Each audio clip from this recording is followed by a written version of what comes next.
Nous sommes en guerre. J'invite tous les Français qui veulent rester libres à m'écouter et à me suivre.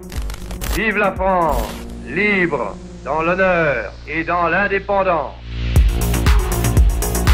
Il y a une pyramide sociale où il y a un mec qui est en haut tout seul, et plus on descend, plus on est nombreux. Et quand on arrive en bas, on est vraiment dans la merde. Alors moi, ce que je voudrais, c'est qu'on remue la merde et que l'odeur monte jusqu'au nez des mecs qui dirigent, et qu'au lieu d'être tourné vers l'extérieur du pays, ils se tournent un peu vers l'intérieur et qu'ils disent « Ah merde, on leur prend tout leur pognon. Ah oui, il faudrait leur en laisser un peu. » Avez-vous, oui ou non, reçu de l'argent liquide de Libye pour financer votre campagne? Quelle indignité. Nous sommes sur le service public, c'est une honte. Évidemment, votre téléphone est sur écoute. Vous y pensez quand vous téléphonez? Oui, naturellement, ça devient, comment dirais-je, intégré dans votre personnalité. Mais si on n'a rien à cacher, il ne faut pas avoir peur.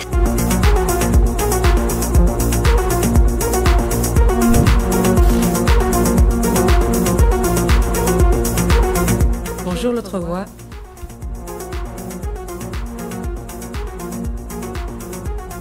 Bien sûr qu'on reste, alors juste, c'est là, nous, ce qu'on veut, c'est l'abrogation de la loi du 5 août 2021, puisque les suspensions ont été effectives à partir du 15 septembre 2021.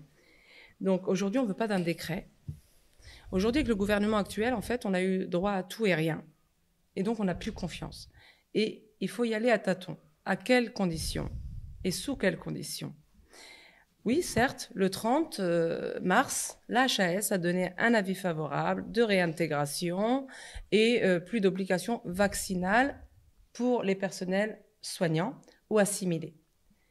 Mais j'aimerais vous dire que ça fait déjà 1 an que les collègues qui sont en poste ne sont pas à jour, puisque la dernière vaccination date de mars ou de août 2022. Donc, mais bien entendu, on a rappelé même des soignants positifs, asymptomatiques, retravailler au lieu de rappeler ces suspendus qui attendaient que ça, de venir, d'être utiles et de reprendre leur chemin pour aller au travail et pouvoir gagner dignement leur vie. Et qui acceptaient d'être testés avec les PCR et les tests antigéniques pour pouvoir revenir travailler. Mais aujourd'hui, oui, on propose, M. Braun, ministre de la Santé, dit qu'il n'ira pas contre. Mais encore ce matin, ils disent tout et leur contraire. Mais ça va se faire, mais petit à petit, parce que c'est suspendu pour les réintégrer avec les autres qui étaient au front pendant 18 mois. Là, on cherche à vraiment semer la zinanie. Ces soignants qui ont été vaccinés par conviction, d'autres qui l'ont fait par obligation, parce qu'on ne leur a pas laissé le choix. En pleurs, avec l'impression d'être violés. Voilà, c'est les mots qui reviennent en tout cas, et vraiment des collègues qui sont en poste et qui reviennent vers nous, hein, parce que bien sûr, hein, notre association ne rassemble pas que des non-vaccinés. On est là, on rappelle à tout le monde, à tous les citoyens, parce qu'on a tous besoin les uns des autres. Qu'on soit à l'intérieur ou dehors, on est un maillon. Et en fait, aujourd'hui, à quel prix? À quel prix ces suspendus l'ont vécu ces 18 mois? Pas de salaire, pas de droit d'aller travailler à côté, d'accord? Pas d'aide pour lesquelles ils ont cotisé toutes leurs années d'activité, pas de droit au RSA. Ils sont obligés, ils sont ramenés à faire la queue au Resto du Cœur pour avoir un panier. Pour le privé, souvent des associations, les subventions tombaient par rapport au nombre de soignants qu'ils avaient dans leur liste. Ils sont sous contrat. Pour le public, c'est pareil. Donc, bien sûr qu'on demande une abrogation. En tout cas, on ira jusqu'au bout pour demander l'abrogation de cette loi du 5 août 2021. On ne veut pas de décret. Parce que le décret, il peut être revu. La pandémie repart à la hausse. On peut redemander aux soignants qui ne sont pas vaccinés de quitter à nouveau leur poste. C'est ça le décret.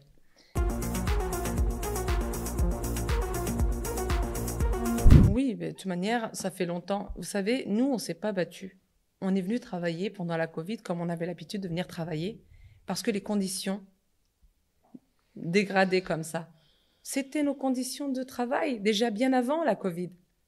La Covid, elle a mis juste au grand jour l'État des établissements de santé, que ce soit privé ou public, ou libéraux, au grand jour. C'est pas la Covid qui a mis à mal le système de santé. Non, le système de santé allait très mal bien avant. Puisque en 30 ans, on a fermé quand même, on a supprimé et fermé 100 000 lits. C'est pas rien. Donc, travailler avec des manques de moyens personnels et matériels, c'était pour nous monnaie courante. Mais la population avait, en tout cas c'était le sentiment que nous on avait en tant que soignants, en tant que pompiers, en tant que policiers même, en tant qu'enseignants, qui découvraient le métier du soin. Ils voyaient enfin qu'est-ce que c'était qu'un soignant. Et on était applaudis à 20h. Mais non, on n'était que le divertissement de 20h. Parce que les gens étaient confinés.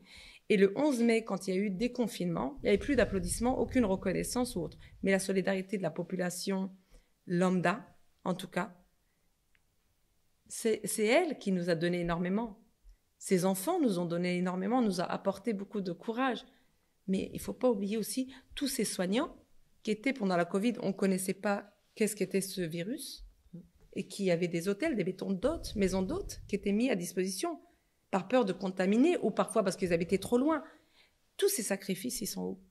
Le 14 juillet 2020, on vous récompense sur les Champs-Élysées à médaille de chocolat. Et puis pour qu'un an plus tard, on vous dit « Merci beaucoup de vos services, c'est par là la porte ». Pourquoi?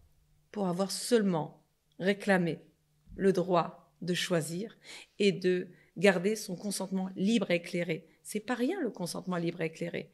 Le consentement libre et éclairé, quand on a une personne qui vient pour se faire opérer, on lui donne bien un consentement libre et éclairé. Ça décharge le médecin. Mais nous, non. Nous, tu signes, on t'explique rien.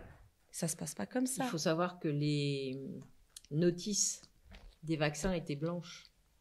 Il n'y avait rien. Il n'y avait rien d'écrit. Les effets indésirables, la composition, il n'y avait rien d'écrit. Il faut savoir aussi qu'il y a des conditions pour que les soignants récupèrent leur salaire. C'est pas la totalité de leur salaire qui va leur être alloué dans ce décret. Là, la HAS, elle parle pas de décret, elle dit réintégration des soignants. Mais sachez qu'il y a une proposition de loi qui est la proposition de loi numéro 546, je pourrais vous le laisser, qui est là, où d'ailleurs Monsieur Dupont-Aignan a participé à cette proposition qui nous convient pas du tout, qui parle d'une réintégration sous contrat d'un minimum de 5 ans à donner avec pour avoir les salaires rétroactifs, mais à hauteur de l'indemnité journalière de l'allocation retour à l'emploi. Ça veut dire que retour à l'emploi, tu es à 1 200 €. Voilà. Pour des personnes qui pouvaient toucher 2 000 euros, 2 200 €, 2 500 € si c'était une infirmière, une aide-soignante. C'est-à-dire que là encore, on leur coupe à 60% leur salaire, mais encore plus vicieux, pouvant s'étaler sur 3 ans. Mais si tu décides au bout de 3 ans de vouloir démissionner parce que l'établissement ne te convient pas ou parce que tes revenus, ça se passe très mal, tu dois rembourser ce qu'on t'a donné. Alors que c'est ce qu'on leur doit. C'est leur argent. Vous voyez? Donc non. Et ça reste un décret. Par contre, nous, l'association Collectif Blouse Blanche, nous avons assisté vendredi 31 mars à une audition parlementaire où Monsieur Jean-Victor Castor, député de la Guyane, déposera une proposition de loi numéro 991 pour l'abrogation de l'obligation vaccinale. Ce qu'on demande. Et ça, c'est ce qu'on demande. Voilà. Elle sera déposée le 12 avril et elle sera votée le 4 mai. C'est un vote public qui sera ouvert à partir de 9h. Donc, si les personnes veulent suivre, LCP, Assemblée nationale, de 9h, et il faut que ça soit voté avant minuit. Donc, on espère vraiment avoir gain de cause là, pour l'abrogation, et non pas pour la proposition de loi 546. Ça, c'est de la foutaise. L'association Blouse Blanche fera un courrier type, mais si les personnes veulent s'en inspirer, on le mettra où ils peuvent nous écrire. Les coordonnées sont à Association Collective Blouse Blanche, et on pourra leur envoyer, pour envoyer aux députés, parce qu'on leur dira que c'est ouvert, qu'on aura l'œil dessus. Parce que eux aussi cherchent que leur place. Vous savez, chacun sauve ses fesses, excusez-moi du terme, malheureusement je vais le dire comme ça, sauve sa poire et son gain de pain. Mais en attendant, il n'y en a pas un qui est venu donner un bout de pain à ses soignants, à ses pompiers, ses intermittents du spectacle, qui sont en souffrance, qui sont aujourd'hui, pour certains, divorcés. Qui ont perdu leur maison. Qui dorment dans les voitures, des dettes, qui se sont endettés encore plus que ce qu'ils avaient. Et puis des dépressions profondes, des personnes qui veulent passer à l'acte. À l'hôpital de Pontoise, il n'y a pas très longtemps que ça, tous les soignants des urgences se sont mis en arrêt de travail et sont venus se coucher devant l'entrée. Et on fait grève comme ça, par manque de moyens. L'hôpital, je vous donne l'hôpital de Versailles, c'est pareil. Ils se sont fait hacker au mois de décembre, au niveau informatique. Ils sont revenus au papier, mais le nombre de personnes qui brassent, c'est énorme. Donc bien sûr qu'on pense à nos patients, bien sûr qu'on pense à nos collègues, même nos collègues, on y pense, parce qu'on était déjà dans le mal avant. Donc même avec nous, à l'intérieur, à l'époque, il manquait environ, en tout cas sur mon hôpital, à moi, 69 emplois temps plein. 69 paramédicales, emplois temps plein. C'est énorme. Je veux dire, je vous parle de ça en 2018 et en 2019. Donc, imaginez le nombre de suspendus, imaginez le nombre de personnes qui se sont mis en arrêt. Alors, pas de faux arrêt, je tiens à le préciser, mais c'est parce qu'on a tellement pris sur nous que quand ils sont partis face à tout ça et qu'ils ont fait des examens, le médecin n'a pas pu les remettre dans le service. Donc, ils sont en arrêt aujourd'hui. Il y en a d'autres qui ont changé d'orientation. Il y a d'autres qui refusent aujourd'hui de revenir. Et d'ailleurs, il y a un témoignage, et je vous lirai juste cette partie. Il dit, j'espère, en tout cas pour ceux qui reprendront la route de l'hôpital ou des institutions, bon courage, mais ça se fera sans moi. C'est juste triste. C'est juste triste. Et les enfants, regardez cet hiver, pas de Doliprane, il n'y avait pas d'antibiotiques. Depuis quand on ne soigne plus les enfants ? Depuis quand on refuse les enfants? Depuis quand on fait une préconsultation dans la salle d'attente et qu'on renvoie cette maman, ce papa qui est venu avec son enfant, qui est paniqué parce qu'il ne sait pas ce qu'il a, mais qu'on lui dit non, c'est pas grave, c'est pas un cas urgent votre enfant. Mais combien d'enfants sont morts cet hiver? C'est ça aussi. Et combien de personnes on laisse sur les brancards? Les scandales, ça a été que ça. Mais moi, j'ai une pensée pour ces gens-là. Parce que quand on vient à l'hôpital public, il est censé prendre tout le monde. On ne trie pas. Mais les tris ont commencé avec la Covid. Donc, vous voyez, en fin de compte, et aujourd'hui, il y en a qui sont rentrés dans ce système et que c'est devenu une routine et qu'on ne se remet plus en question. Alors que la remise en question de nos pratiques, on doit la faire en tant que soignant tous les jours. Le tri se fait aussi parce qu'il y a manque de moyens, manque de place. Pas forcément, vous voyez, les collègues, voilà, on ne va pas incriminer les collègues. Les collègues, malheureusement, ils sont en dépit total face à la demande. En fin de compte, l'offre et la demande n'est pas équitable aujourd'hui. Il y a beaucoup de demandes. Donc, vous voyez, les gens sont malades, viennent où? À l'hôpital. On est quand même le rempart on est quand même un service public. On est quelqu'un d'humain. Donc, oui, il se doit de venir à l'hôpital. C'est leur droit. Et moi, j'encourage ces gens-là. Si vous avez un doute, allez à l'hôpital. Mais derrière aussi, il y a le manque de moyens. Le manque de moyens, parce que si vous avez de la chance, vous pourrez attendre sur un brancard. Si vous n'avez pas de chance, vous attendrez 36 heures sur une chaise. Aujourd'hui, on a un gouvernement puéril, incompétent dans leurs fonctions qu'ils doivent mener, la vraie, pas celles qui sont en train de jouer avec nous là à un jeu de société. On dirait qu'on est vraiment dans un jeu de société. Ils sont en train de s'amuser avec les réformes des retraites. Ils sont en train de s'amuser avec la santé publique. Ils sont en train de s'amuser avec les enfants et l'éducation nationale. Ils sont en train de travailler et se foutre de notre gueule ouvertement. D'accord?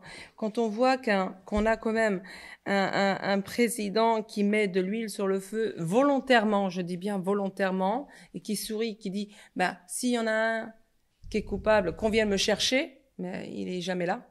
Ou toujours entouré, bien entouré. Donc, on aimerait bien aller discuter avec lui, malheureusement. Là, une première ministre à qui on pourrait décerner peut-être la deuxième médaille d'or avec 11,49,3, aussi rapide. D'accord? On se rappellera toujours de Madame quand même Borne avec, quand elle était ministre du Travail. Hein, les catastrophes qu'elle nous a fait. Le ministre de l'Intérieur, les scandales ne s'arrêtent pas.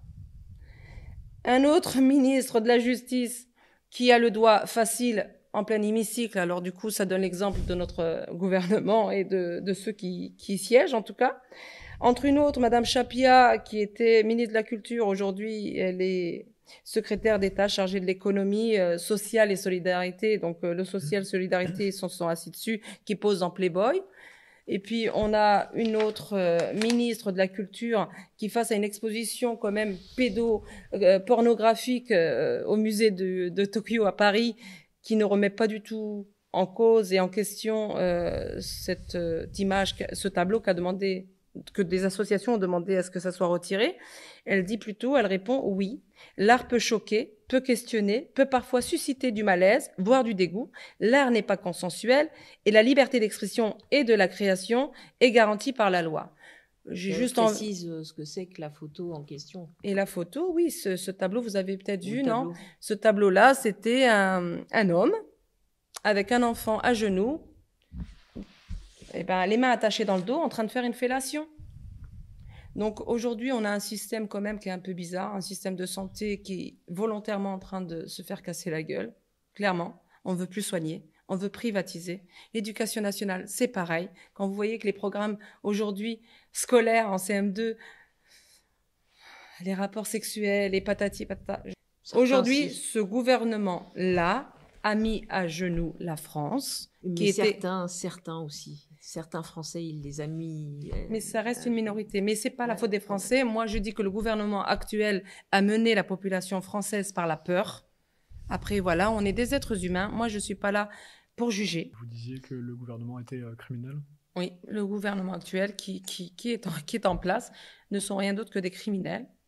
Ouais, des enfants gâtés. Et que dire, moi, je dis que moi, de les voir sur Playboy, de les voir là, ça me choque pas. Ce qui me choque, c'est de les voir au gouvernement. Voilà, qu'est-ce qu'ils font au gouvernement, ces gens-là? Alors que je prends Madame Playboy, elle était ministre de la Culture, mais n'oublions pas que pendant la Covid, on a empêché ces enfants d'aller à la médiathèque, d'aller au cinéma, d'aller au sport. Où est la culture? En fait, ils n'ont pas leur place. Je pense, moi, oui, qu'il faudrait complètement changer ceux qui sont en place, les dégager à coups de pied dans les fesses, hein, clairement, honnêtement, et de reprendre un gouvernement qui est à l'image de la population, de toute la population, et qui fasse leur travail. Je veux dire, aujourd'hui, on ne va pas chercher des poux en Russie, en Ukraine, alors que ta propre population, elle est en train de survivre. Moi, je pense que la population doit reprendre sa place dans la cité. Oui, honnêtement. On n'est pas plus con que Macron. Hein. Et je pense qu'il y a beaucoup de personnes très intelligentes qui pourraient vraiment faire le métier de président, et encore mieux qu'eux. Et de façon honnête, parce qu'en fait, eux, on a vraiment l'impression que ils vivent dans l'impunité. C'est-à-dire que ils sont redevables de beaucoup de choses vis-à-vis des Français, mais rien à faire. Ils se pensent intouchables et j'espère bien effectivement qu'une fois que tout sera fini, par exemple avec le collectif, on arrive par la loi à effectivement les mettre devant leurs responsabilités. Parce qu'ils ont de grandes responsabilités. Ils ont mis en danger la vie d'autrui, clairement. Que ce soit par la vaccination, mais aussi par les conséquences de la suspension des soignants. Il y a des gens, effectivement, morts socialement. Et qui se sont donné la mort parce qu'ils étaient morts socialement. Et ça, ils en seront toujours redevables. Il faudra qu'ils payent pour ça.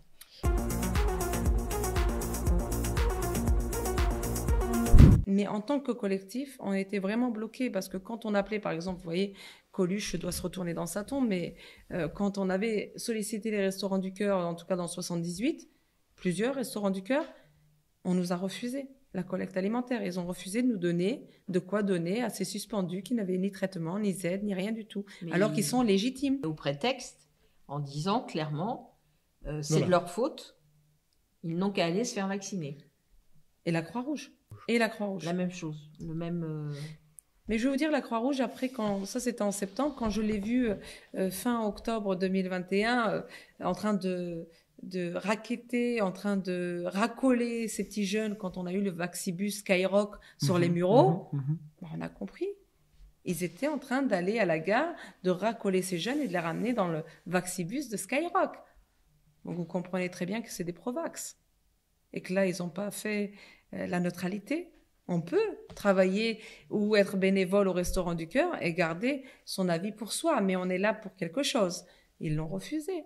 Auchan, Carrefour, pareil. J'ai écrit à Auchan et à Carrefour pour pouvoir poser un caddie pour que les gens puissent nous remettre. On nous a refusé.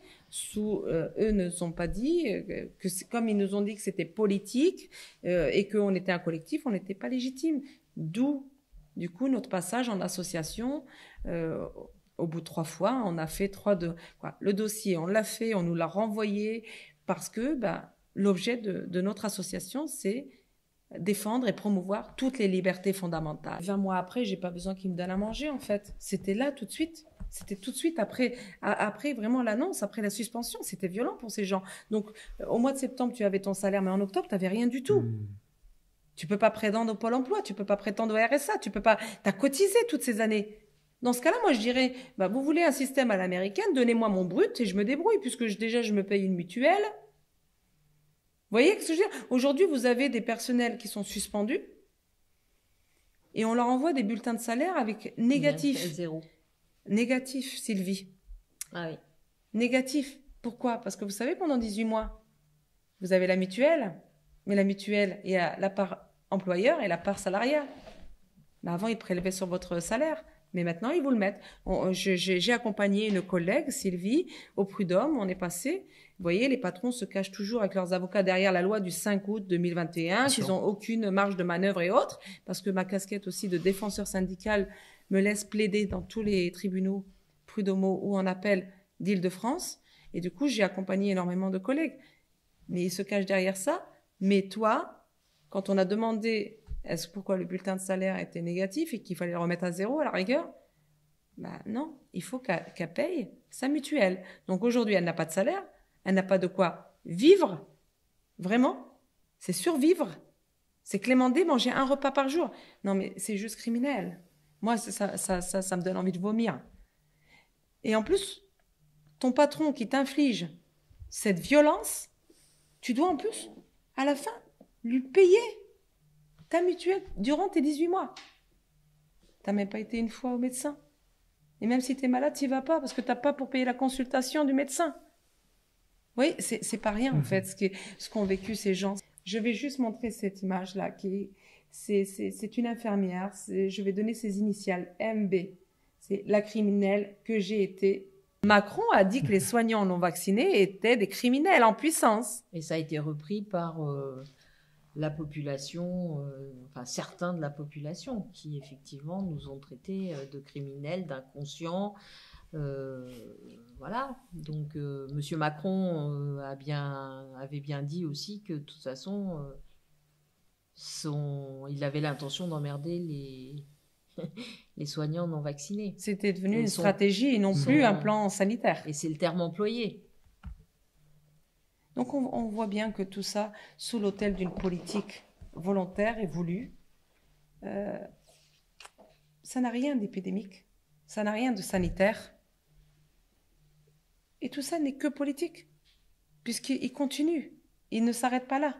Il faut rappeler peut-être le pourcentage de la mortalité Covid par rapport à la grippe. La mortalité, c'est moins que la grippe. Écoutez, aujourd'hui, je pense qu'il faut arrêter cette mascarade, honnêtement. Arrêtons de faire souffrir ces mères de famille qui élèvent seuls leurs enfants. Laissons ces professionnels de santé, malgré le traumatisme qu'ils ont vécu. Et vraiment, je regardez ses yeux, je veux dire, elle fait pas du cinéma. On joue pas un rôle. On est soignant un jour, soignant toujours. Ah ouais, mais c'est juste ça, en fait. Ça a trop duré. Ça a trop duré et d'autres en ont payé le prix cher parce que certains, voilà, il y a le traumatisme. Certains ont perdu, c'est toute une vie qui est brisée. D'autres qui avaient des projets d'acheter, qui n'ont pas pu acheter. Il y a des personnes qui ont divorcé. Divorcés, des enfants qui ont quitté, des enfants qui ne comprennent pas pourquoi leurs parents se sont retrouvés sans salaire. C'est quoi suspendu? En fait, c'est de ta faute. Alors, il lui dit non, il ne faut pas se faire vacciner, mais c'est de ta faute parce que tu n'as pas de salaire. Les enfants ne comprennent pas. Ils ont déchiqueté toute une famille. Et puis, tous ceux qui sont morts. Moi, j'ai une pensée vraiment pour tous ceux qui sont partis trop tôt, pour moi en tout cas. Pour ceux qui sont aujourd'hui dans des fauteuils, dans des chaises, paralysés, qu'on a refusé de soigner, pas forcément à cause de la vaccination, mais des tétras. On a accompagné comme Stéphanie, on a accompagné une dame, Jamila, qui est tétra, au centre de rééducation, qu'on a éjectée gentiment et on lui a dit de revenir plus tard, un mois après les vacances de Noël, qu'on a refusé parce qu'elle n'était pas vaccinée et qui a perdu énormément et qui récupérera jamais ses facultés. Moi, sincèrement, moi, Sonia, en tout cas, je parle en mon nom, j'ai vraiment une pensée pour toutes ces personnes. Pour toutes ces personnes anciennes qu'on a laissées à la maison, seules, isolées. Pour toutes ces personnes de maisons de retraite qu'on a isolées, certains qui sont partis avec le Rivotril et l'Hypnovel et qu'on met ça sous la Covid. J'ai une pensée pour tous nos collègues à l'intérieur, pour tous nos collègues à l'extérieur. J'ai une pensée pour toutes ces personnes, en fait, et tous ces enfants. Parce que c'est eux les garants de demain. Et moi, vraiment, ma pensée, elle part sur la protection de l'enfant. Parce qu'aujourd'hui, nous, on subit ça. Qu'est-ce qu'on laisse à nos enfants? Quel état nous laissons à nos enfants? Et quelle France nous allons laisser à ces enfants? Et aujourd'hui, quand on voit ce qui les attend, c'est plutôt effrayant.